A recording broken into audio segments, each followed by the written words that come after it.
Vivimos en días de intensa búsqueda. Con la multitud de concepciones religiosas y filosóficas que existen en nuestra época, la humanidad está anhelosa de salir de la confusión de las voces discordantes y hallar el verdadero camino que conduzca a la seguridad, a la verdad, a la auténtica relación con Dios y a la paz mental. Aún dentro del propio cristianismo existen tantas interpretaciones divergentes y tantas posiciones contradictorias que infinidad de sinceros investigadores que anhelan arribar al auténtico camino se ven perdidos en el marasmo de los sofismas y las medias verdades. Radio Mundial Adventista presenta la serie Un Solo Camino con Rodrigo Josué Rivas.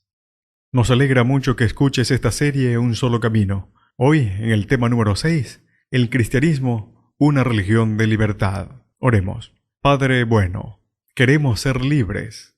Por eso venimos ante tu presencia. Condúcenos a través de tu Espíritu Santo y haznos entender tu palabra. En el nombre de Cristo Jesús.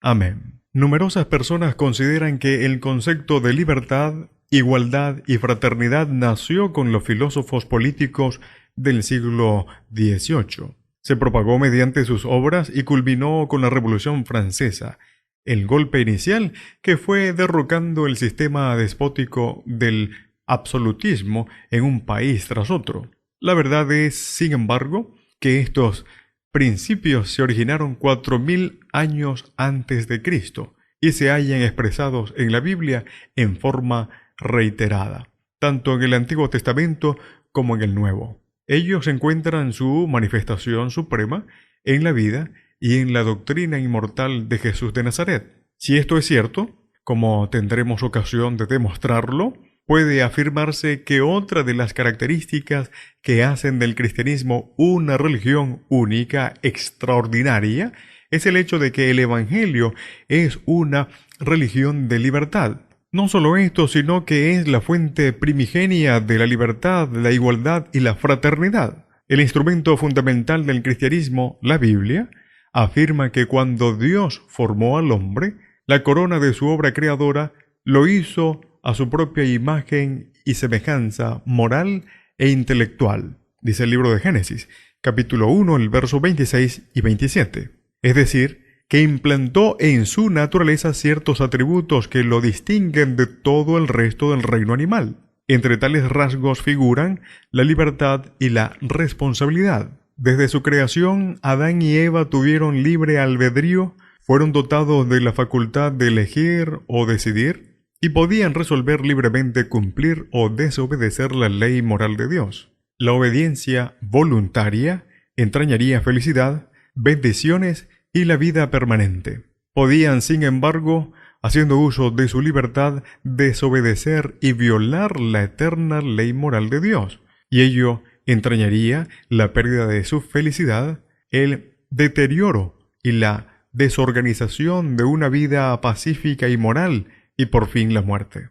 No solamente se les explicó a Adán y a Eva los buenos resultados del cumplimiento de la ley divina y las trágicas consecuencias de su violación, sino que también se le proporcionó la misma información al pueblo de Israel. Mírelo, Deuteronomio capítulo 30, el versículo 15 al 19. Dice así: Mira, escribe Moisés en nombre de Dios, dirigiéndose ahí al pueblo, yo he puesto delante de ti hoy la vida y el bien, la muerte y el mal, porque yo te mando hoy que ame a Jehová tu Dios, que andes en sus caminos y que guardes sus mandamientos, sus estatutos y sus decretos, para que vivas y seas multiplicado. A los cielos y a la tierra llamo por testigos hoy contra vosotros, que os he puesto delante la vida y la muerte, la bendición y la maldición. Escoge, pues, la vida. Así que la propia ley de Dios es llamada en la Biblia la ley de libertad. Santiago capítulo 1, el verso 25. Aunque esa ley es el reflejo de la perfección divina y la expresión de su naturaleza impecable, aunque ella es el carácter necesario, tanto como la de la gravedad o como cualquier otra ley física, es sin embargo una ley de libertad en primer lugar, porque su cumplimiento libera al ser humano moralmente, y además porque nadie está obligado a cumplirla. El hombre no fue creado como un robot o una máquina, sino que fue hecho libre para elegir y decidir su conducta con pleno conocimiento de la voluntad de Dios y de las consecuencias de cada una de ambas alternativas. Por eso, el Señor Jesús dice: «Venid a mí todos los que estáis trabajados y cargados, y yo os haré descansar». Mateo capítulo 11, el versículo 28. Dice también: «El que tiene sed», hablando de la sed espiritual, «venga, y el que quiera, tome del agua de vida gratuitamente». Apocalipsis capítulo 22, el verso 17. Invita, no obliga. Usando de una hermosa metáfora, el maestro de Galilea, que quiere ser nuestro Salvador, nuestro Señor y nuestro mejor amigo, declara: «He aquí yo estoy a la puerta», hablando del corazón, «y llamo, si alguno oye mi voz y abre la puerta, entraré a él y cenaré con él y él conmigo». Apocalipsis capítulo 3, el verso 20. Precisamente debido a que el hombre es un ser libre, así fue creado por Dios. La psicología, que estudia el funcionamiento de la mente humana, nunca ha podido ni podrá ser una conciencia pura, como la física y la química, ni aún una ciencia natural como la biología, porque nadie puede predecir con certeza las resoluciones personales, las reacciones psíquicas o las emocionales de una determinada persona, siendo que uno de los factores determinantes de la conducta humana es el libre albedrío. No solamente el Creador formó al hombre como un ser libre, con la facultad de elegir, sino que implantó en su naturaleza el anhelo de libertad, tanto en el ámbito individual como en el colectivo o político. Reconociendo ese elemento básico de la personalidad humana, las consecuencias de los modernos estados aseguran a los ciudadanos y a los habitantes del país ciertos derechos y garantías individuales que son inherentes a su naturaleza. La Constitución no los concede como una gracia especial, sino que los reconoce y los reafirma. Por ese motivo, el auténtico cristianismo de la Biblia fomenta el ejercicio de la libertad y el respeto de los derechos ajenos como un principio religioso indiscutible.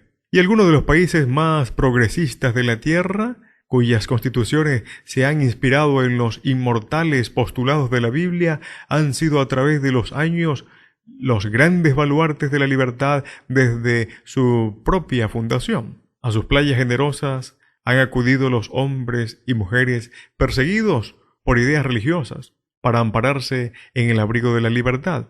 Tales países han ejercido en el transcurso del tiempo una influencia modeladora sobre otras naciones más lentas en reconocer los derechos fundamentales del hombre. Y los diversos sectores del cristianismo popular, que bien intencionados, pero erróneamente contrariados los principios de la Biblia, han ejercido la coacción para imponer dogmas o prácticas religiosas y han respondido finalmente a la enseñanza del Maestro de Galilea. Dios es amor. 1 San Juan 4:8 lo dice. Y su ley suprema, el Decálogo, siendo una ley de amor y al mismo tiempo una ley de libertad, constituye el fundamento del debido uso de la libertad. La democracia máxima del principio supremo de la libertad la hallamos en el maravilloso plan de salvación ideado por el amor incomparable de Dios el Padre y de Cristo el Redentor. El hombre violó voluntariamente la ley suprema del universo y cayó bajo la condenación, la pena de muerte. Pero de tal manera amó Dios al mundo que ha dado a su Hijo unigénito para que todo aquel que en él cree no se pierda, mas tenga vida eterna, dice San Juan 3:16. Pero a pesar del inmenso sacrificio del Gólgota, la divinidad no obligó a nadie. Para salvarse la persona debe creer, es decir, ejercer una fe salvadora. Si no escoge hacerlo, Dios no lo fuerza. Explica el apóstol San Juan: a todos los que le recibieron a Cristo, a los que creen en su nombre, les dio potestad de ser hechos hijos de Dios. San Juan capítulo 1, el verso 12. Es menester que el hombre reciba a Jesús y lo acepte por la fe como su Salvador personal, para que el plan funcione. Tómese el caso hipotético de un hombre que ha caído en el foso profundo y estrecho del cual no puede salir. Se desespera, clama por socorro. Un viandante, enterado de la tragedia, arma un aparejo sobre el foso y lo hace descender una soga resistente con una polea para elevar al caído. Si éste no acepta la ayuda, se ciña la soga, la toma firmemente y se deposita su fe en quien quiere salvarlo, de nada valdrá todo el esfuerzo ni las intenciones de su rescatador. ¿Qué es la fe? Sencillamente una transacción por la cual el hombre acepta a Jesucristo, le encomienda su vida y resuelve obedecerlo y andar en sus pisadas. Nadie puede hacer esa determinación sino solo él mismo. Y nada ni nadie puede privarlo de hacer una resolución semejante. Los hombres pueden despojarnos de la libertad física y hasta pueden quitarnos la vida, como ocurrió con los mártires en todos los tiempos, pero nadie puede impedir que mantengamos nuestra fidelidad a Dios, nuestro Padre Celestial, quien, lleno de amor, ha preparado para los vencedores una patria mejor. Sí, el cristianismo es por excelencia la religión de la libertad, en adición a ser el único camino a la salvación. El Señor te bendiga. Radio Mundial Adventista presentó la serie Un Solo Camino.